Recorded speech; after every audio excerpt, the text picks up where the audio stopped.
नमस्कार।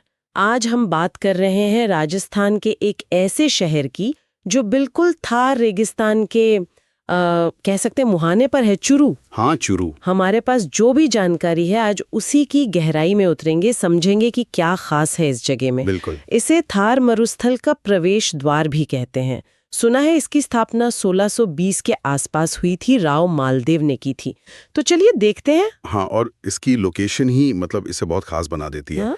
रेगिस्तान के इतने करीब होना, सही। यही यहाँ के मौसम, यहाँ की संस्कृति सबको एक अलग पहचान देता है। और पहचान की बात करें तो सबसे पहले शायद जिक्र आता है यहाँ की हवेलियों का।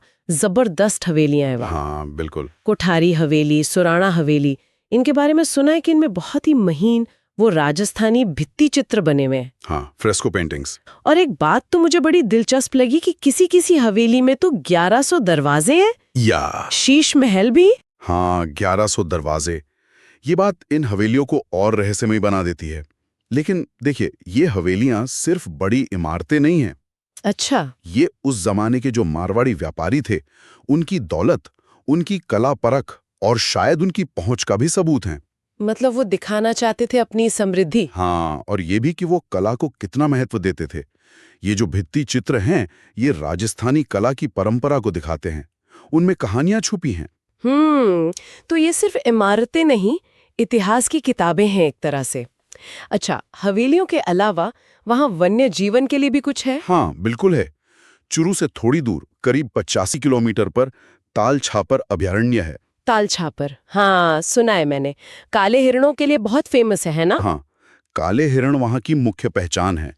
लेकिन सिर्फ वही नहीं, आपको वहाँ लोमड़ियाँ मिलेंगी, रेगिस्तानी बिल्लियाँ भी दिख सकती हैं। अरे वाह। और सर्दियों में तो प्रवासी पक्षी भी बहुत आते हैं, गुर्जां और दूसरे शिकारी पक्षी। तो एक सूखे इलाके में वन्य जीवों का ऐसा ठिकाना होना, ये संरक्षण के लिहाज से बहुत जरूरी है। सही बात है। अच्छा, इतिहास की बात करें तो एक छोटा सा चुरू किला भी है शायद वहाँ। हाँ, है। बहुत बड़ा या भव्य नहीं है शायद, लेकिन इसका ऐतिहासिक महत्व है। किस तरह का महत्व? देखिए, कहते हैं कि इस किले ने ब्रिटिश हुकूमत का सामना किया था। शायद चांदी के गोले दागे थे, ऐसी कहानियां हैं। अच्छा, चांदी के गोले? हाँ, मतलब ये उस दौर के प्रतिरोध का प्रतीक है। राजस्थान में ऐसे कई छोटे छोटे ठिकाने थे जो अपनी आजादी के लिए लड़े। यूसी भावना को दिखाता है। इतिहास के साथ साथ आस्था का भी कोई बड़ा केंद्र है आसपास? बिल्कुल। पास में ही सालासर कस्बा है और वहां है सालासर बालाजी का मंदिर, हनुमान जी का। ओह हाँ, सालासर बालाजी, ये तो बहुत ही प्रसिद्ध है, राजस्थान के मुख्य तीर्थों में से एक है शायद। हाँ, बिल्कुल। और देखिए, ऐसे जो तीर्थ स्थल होते हैं, वो सिर्फ पूजा पाठ की जगह नहीं होते। सही। वो पूरे इलाके के सामाजिक और सांस्कृतिक जीवन का केंद्र बन जाते हैं। लाखों लोग आते हैं, एक जुड़ाव महसूस करते हैं। हाँ, ये बात तो है। अब आते हैं उस चीज पर जिसके लिए चुरू का नाम अक्सर सुनने में आता है, यहाँ का मौसम। हाँ, वो तो है ही, एक्सट्रीम मौसम। मतलब गर्मियों में तापमान 48 डिग्री सेल्सियस या उससे भी ऊपर चला जाता है। अच्छा। और सर्दियों में? सर्दियों में शून्य के पास या कभी-कभी तो माइनस में भी चला जाता है।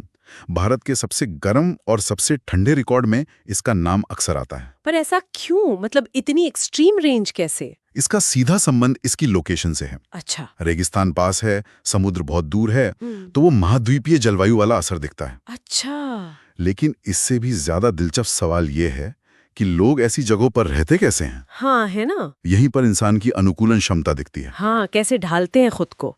वास्तुकला में देखिए, मोटी दीवारें, छोटी खिड़कियां, आंगन, ये सब गर्मी और सर्दी से बचाने के तरीके हैं। जीवन शैली भी मौसम के हिसाब से ही चलती है। और इसी मुश्किल माहौल में एक रंगीन संस्कृति भी तो है वहाँ की, मारवाड़ी संस्कृति। बिल्कुल। पारंपरिक लोक संगीत है, नाच गाना है, पहनावा बहुत रंगीन होता है। त्योहार कैसे मनाते हैं? गणगौर, तीज, दिवाली, होली, ये सब होते होंगे? हाँ, और बड़े उत्साह से। ये त्योहार सिर्फ मनोरंजन नहीं है, ये मौसम के बदलने, खेती-बाड़ी और सामाजिक एकता से जुड़े हुए हैं। ये संस्कृति यहाँ के इतिहास और पर्यावरण से गहराई से जुड़ी है। तो अगर हम सब बातों को जोड़कर देखें तो चूरू एक कमाल की जगह है। एक तरफ रेगिस्तान की चुनौती, तो दूसरी तरफ हवेलियों की कला, वन्य जीवन, इतिहास, आस्था और फिर वो चरम मौसम। और इन सब के बीच जीते हुए लोग। बिल्कुल। और यहीं पर एक बात सोचने वाली है जो शायद हम अपने श्रोताओं के लिए छोड़ सकते हैं। हाँ, बताइए। कि ये कैसे मुमकिन है। एक जगह जो अपनी इतनी मुश्किल, इतनी चरम जलवायु के लिए जानी जाती है, वही जगह इतनी बारीक कला जैसे हवेलियों में और इतनी गहरी आस्था जैसे सालासर में का केंद्र भी कैसे बन जाती है? सही सवाल है। ये विरोधाभास असल में वहां के लोगों की हिम्मत, उनके लचीलेपन और उनकी रचनात्मकता के बारे में क्या बताता है? इस पर जरूर सोचा जा सकता है।